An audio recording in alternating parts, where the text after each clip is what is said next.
ఏర్పడిన తీవ్ర వాయుగుండం నిన్న రాత్రి తుఫాన్గా మారింది. తుఫాన్కు రేమాల్గా నామకరణం చేశారు వాతావరణ శాఖ అధికారులు. రేమాల్ తుఫాను ప్రభావం కాకినాడ జిల్లాపై లేకపోవడంతో అధికారులు ఊపిరి పీల్చుకున్నారు. ఎన్నికల కౌంటింగ్ ఏర్పాట్లలో తలమునకలుగా అధికారులు ఉన్నారు. అయితే రేమల్ పరీక్ష పెడుతుందేమోనని హడలిపోయారు. తుఫాను ప్రభావం లేకున్నా సముద్రంలో అలల హోరు ఎక్కువగా ఉండడంతో సందర్శకుల తాకిడి మరింత ఎక్కువైంది. అలల ధాటికి రోడ్లపైకి రాళ్లు సైతం కొట్టుకు వస్తున్న పరిస్థితి నెలకొంది.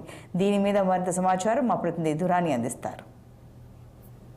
అటు బంగ్లాదేశ్ బెంగాల్ మధ్యలో తీరం దాటి ఈ రోజు రాత్రి తీరం దాటుతుంది. అయితే ఈ తుఫాను ప్రభావం మన కాకినాడ మీద ఏమాత్రం లేకపోయినప్పటికీ సముద్రంలో అలల తాకిడి మాత్రం చాలా ఉధృతంగా సాగుతూ ఈ తీరం వెంబడి అలలు కొడుతున్నా తీరు చూస్తే మాత్రం చాలా భయానకంగానే ఉంది. అయితే సముద్రంలో ఎటువంటి అలజడి లేదని అధికారులు చెప్తున్నప్పటికీ అలలు మాత్రం ఎగిసిపడడం, రాకాసి అలలుగా మత్స్యకారులు పేర్కోవడం చూస్తే మాత్రం చాలా వాతావరణం మాత్రం ఉత్సాహభరితంగానే ఉంది. ఈ ఎగిసిపడుతున్న అలలను చూసేందుకు యువత ముందుకు వచ్చి కొద్దిగా సాహసం చేస్తున్నారు, సెల్ఫీలు దిగాలని చెప్పేసి.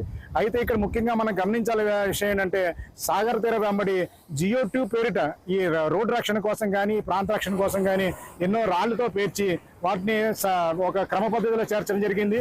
అయితే ఈ అలల తాగిడిగా రాళ్లు ఎగిరి రోడ్డు మీద పడుతున్న తీరు మనకి రోడ్డు వెంబడి చాలా చోట్ల మనం గమనించే ఉంటాం. పెద్ద పెద్ద రాళ్ళు, చిన్న రాళ్ళు సైతం కాకుండా పెద్ద రాళ్ళు కూడా ఎగిసి రోడ్డు మీద పడడం మాత్రం చాలా ప్రమాదానికి సంకేతాలని చెప్పాలి. ఈ భవిష్యత్తులో ఇది బాగు చేయకపోతే మాత్రం ఏమాత్రం గట్టి తుఫాన్లు వచ్చినా ఈ రాళ్లు ప్రజల ఆరోగ్యానికి ఇంకా పరీక్ష పెట్టే అవకాశం మాత్రం ఉంటుంది. రెమాల్ తుఫాన్ మాత్రం ప్రస్తుతం ఈ జిల్లా పైన ఎటువంటి ప్రభావం చూపట్లేదు. ఈ రోజు రాత్రి తీరం దాటే అవకాశం ఉంది కాబట్టి మనకి ఏమాత్రం ఆపద లేదని చెప్పాలి. అయితే ఉత్సాహవంతులు మాత్రం ఈ సాగరం రమ్మని పిలుస్తుంది.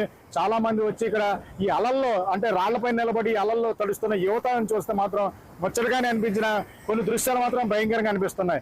సాహసం చేసినా పర్వాలేదు కానీ ఇటువంటి దుస్సాహసాన్ని మాత్రం దిగడం సబబు కాదని పెద్దలు వారిస్తుండడం మనకు అక్కడక్కడ కనిపిస్తుంది.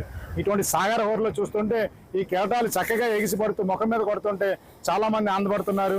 ఏదేమైనప్పటికీ ఈ రెమాల్ తుఫాను ప్రభావం లేకపోయినా సందర్శకులు మాత్రం విపరీత ఆకర్షణ పెంచిందని మాత్రం ఖచ్చితంగా చెప్పుకోవాలి.